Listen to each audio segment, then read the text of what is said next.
Assalamualaikum warahmatullahi wabarakatuh. Lon libat spot uronyo na di lokasi bendungan Krung Pasir. Salah sabuji fenomena yang terjadi sepotnyo gajidau untuk JPI ke Pasir Kanan. Yo ia tengah terus ba abah marcu yang kali pegot. Ya, negara nyo ia tengah terus negara.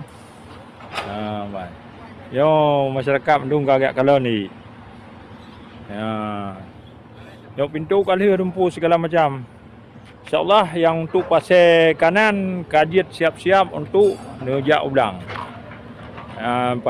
Ulang yang kalau semprot laju.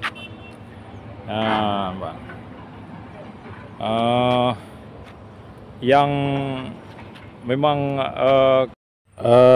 nyo lun na ba abah krung yang arah ditamong i ke getanyo. Arah i ditamong ke Pasir Kanan. Nyo kai tamong i ni. Nyo kai tamong i, nyo kai peglih kagot. Sebelah kagot glih. Nyo kai tamong i. Ni kala. Dia hidih dengan hidau. Ia yang kat sengkak ni. Kat sengkak je. Ia kat kena je. Arah Pasir Kanan. Ia kat tengah hitam. Lokasi yang hidau di bahagian itu. Yuku.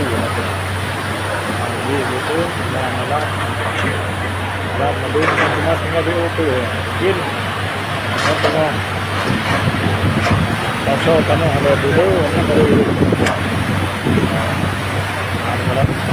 Allah sampai ke Allah di mati itu normal dia ke Pasir Kanan